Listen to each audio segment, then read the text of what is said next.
Darmok and Jalad at Q's Winter Wonderland. The winter event ship has been announced, so now we know its stats, as well as everything else coming this year. So let's take a look.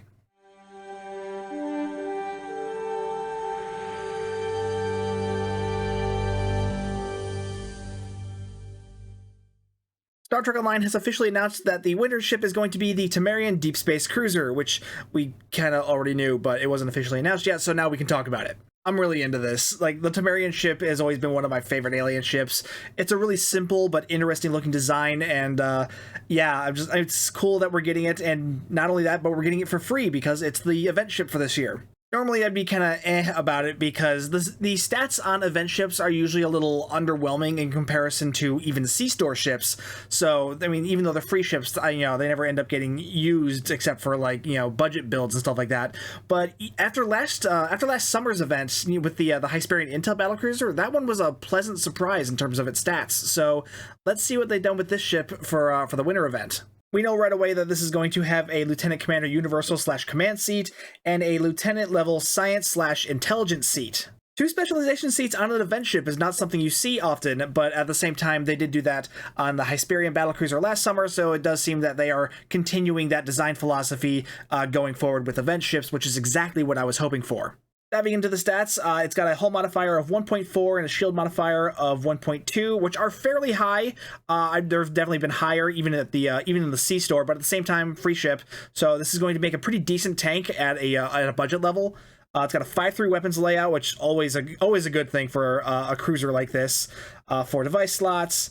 The bridge seating layout is going to be a Lieutenant Commander Tactical, Commander level Engineering, Lieutenant level Science / Intel, 1 Ensign Universal, and a Lieutenant Commander Universal / Command.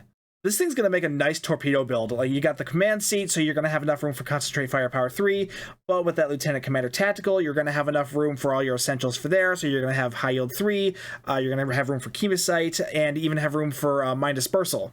And if you want to add Attack Pattern Beta into there, the Universal seating's got you covered, or you can use that for more unconventional systems triggers. Though don't feel like you have to, because that Intel seat is going to help there. Even though it is on the Science seat, some of the Intel unconventional systems triggers are better than just like the standard Science unconventional systems triggers. The Commander Engineering seat is a bit much, but what do you expect? This is a cruiser, so you're going to have a Commander Engineering seat, and because it's an event ship, it's not going to be full spec, so there's not going to be a full Commander level spec seat, so that can't go there. So you're going to have a lot of engineering seating on here, which isn't the best, but at the same time, especially for you budget players, that's going to be nice because you're definitely going to have enough room for an Ox to Bat build. But if you're using Boimler effect, then you can use Emit Unstable Warp Bubble and Eject Warp Plasma for more unconventional systems triggers.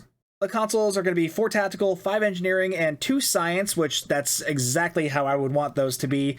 So this is going to be a really good candidate for ISO-mags, but you can still definitely use the Spire consoles if you still prefer, because you're going to have plenty of room for either. A turn rate of 12, an impulse modifier of 0.14, and inertia rating of 35, so it's not going to be the fastest ship ever, but at the same time, it is a cruiser, that is to be expected. With these stats, it'll handle like a fairly large cruiser, but again, that is to be expected for this ship. The power bonuses are plus 10 to weapon power and plus 10 to shields.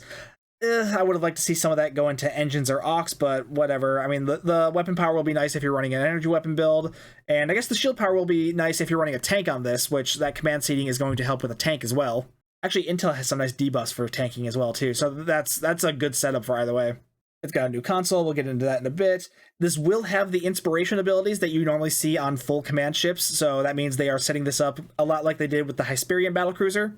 Meaning that they are still giving this the ship mechanic, even though that it doesn't have a commander level specialization seat.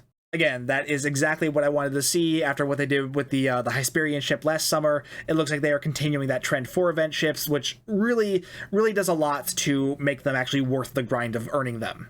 And just like with the Hyperion ship, they also went to the trouble of renaming a bunch of the abilities to fit the theme of this ship. So the inspiration abilities, the cruiser command auras, even the buffs from the ship mastery package all have unique Tamarian themed names for this ship. I really liked it when they did this last summer on the Hyperion ship, and I love it here too, just because, I mean, it doesn't affect anything. Like, they're still just the same stock abilities, just with different names, but the new names just, they're funny, and it makes me smile. The console is called Polarity Coil Generator, and obviously this is going to be themed similar to what the Tamarian ship did in the episode Darmok, so it's going to be a bit of a debuff console. Annoyingly, though, a lot of the text on here is just kind of flavor text. We don't get a lot of information about how the actual ability works, beyond the fact that it is designed to bring down enemy shields. There was no 10 Forward Weekly this week, so we didn't get a demonstration of this console, so I don't have a tooltip for you either. So yeah, that's just kind of it. The console brings down shields, and that's all we know. We don't know how, we don't know for how long, we don't know to how many ships. That's it. Well, we do know the passive, and that's going to be that this thing will deal a large amount of additional kinetic damage when you are firing on a ship that is affected with shield offline status, presumably from the console. So it sounds like this was made with a torpedo build in mind, because shields, they don't take as much damage from torpedoes as they would energy weapons. Energy weapons are designed to drain shields, whereas torpedoes are designed to, impact the hull. So by going with all torpedoes, you're doing less damage against shields, but if you have a console like this that's designed to take shields offline, then that becomes less of a problem. That said, I don't think this console is going to shake up the torpedo meta, only because the torpedo meta is already crazy out of control. I really can't imagine adding some shield offline stuff is going to change it all that much. But at the very least, this does sound very useful for a more budget-focused torpedo build, or even just a normal energy weapon build with a torpedo mixed in. The starship trait is called Darmok and Jalad. Shocking. Your first weapon hit against an unshielded quadrant on a foe will allow you to beam their commanding officer away from their bridge, resulting in a momentary confusion and a long-lasting debuff to their outgoing damage. Your ship will in turn reap the benefits of being prepared for this tactic, gaining an instant reduction to all captain's ability cooldowns. This may trigger once per enemy ship. The starship trait I'm not super crazy on. Like, it's not going to do anything to buff your own outgoing damage, so I'm kind of about it. But at the same time, it could be useful for like a support tank, so it could be useful for debuffing enemy outgoing damage, so you and the rest of your team will have a better job of surviving. So it sounds a bit like a nanny trait, but even then, usually you want stuff that debuffs enemy damage resistance rather than enemy outgoing damage in that kind of instance. It could also be useful for PvP. I imagine nerfing enemy damage output would be a pretty important thing in that instance, but at the same time, I don't do PvP in STO, so I am not an expert there, so maybe wait to hear from people who actually know more about PvP than I do. The reduced cooldown to your captain's abilities does sound kind of nice, but Intel Agent Attaché already does more than enough to get your captain's abilities down to minimal cooldown, so honestly, if you have that personal trait, this is kind of redundant for that sake. Because if it's a choice between one or the other, I would definitely go with Intel Agent Attaché, because that is a personal trait. Starship traits can be very powerful, and you have less of them than your personal trait slots. So you really want to prioritize them over your personal traits. So overall, while I'm not super impressed with the console or the starship trait, the ship itself is rather nice. It has a 5-3 weapons layout, a command and intel specialization seat, and it has the full inspiration mechanic. These are all really nice things to have on a ship.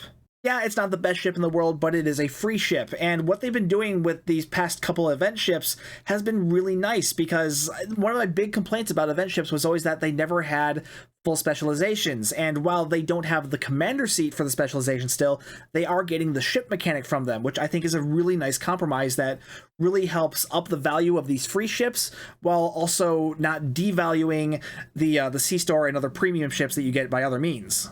So it's a really cool ship, but at the same time, it doesn't come with anything super special, unlike last summer, whereas the Hysperion ship, it came with a console and trait that really did a lot to buff disruptor builds, whereas the console and trait on this thing really aren't all that great. So if you're not into the ship, maybe don't try too hard with the winter event, but if you are into the ship, then go for it, by all means, because, I mean, a free ship's a free ship. I mean, I don't see a need to pass up on it. But if it's a decision of should you buy out the event or not, if you only have like a couple days left and it's just like a small amount of low buy left to buy it out, then yeah, sure, if you're into the ship. But if it's like you got to spend the full price of low buy, which I think is like 1,000 low buy or something like that, it's definitely not worth that much. So in my excitement to talk about the ship, I forgot to start with the date for the winter event, which is going to be December 5th through January 4th. To earn progress in this event, all you gotta do is go to Q's Winter Wonderland while the event is live, and participate in any one of the activities that they offer. You'll be able to earn progress once every 20 hours. We've also got some other goodies that will be available during this event. One of them is going to be this new Frozen Batleth of Dishonor, which is a Klingon Batleth that is a melee weapon, and hitting them will deal cold damage that will also slow down your enemies. An attack that slows your enemies is actually really useful for a melee weapon because obviously range is an issue with those. I have a melee build set up on my Klingon character, so I'm definitely going to be picking up one of these. We've also got a new Universal Kit module coming, Exothermic Reaction, which will allow you to absorb the heat from one of your targets, causing it to freeze, and redirect that heat to one of your target's allies, so one of your enemies, which will cause it to burn. So you'll deal cold damage to one, and then deal, I guess, fire damage to another one. That's kind of interesting. A training manual for your Science Bridge officers will also be available. New costume stuff, they're going to be releasing a new Starfleet beanie with the Delta flipped backwards on purpose. I don't really know what the purpose of that is or what that's in reference to, but that's coming for some reason.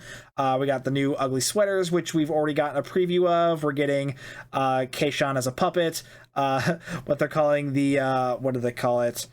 Picard and Dathan at Eladrel with this picture right there, classic Star Trek meme picture, and the Q's robes ugly sweater. Also not pictured in here, apparently we're also getting the Mokai tunic, which is the costume that Ja'ula wears. I assume that means her old costume that we saw in Age of Discovery and the Klingon Civil War arc, and not the costume she gets later on after the Klingon Civil War. Mostly because, like, I'm pretty sure we have most of these pieces. Though I will say now, I really hope that includes the cape. So yeah, that is the new Tamarian ship and everything else coming from the winter event this year, which is going to be starting on December 5th and running through January 4th.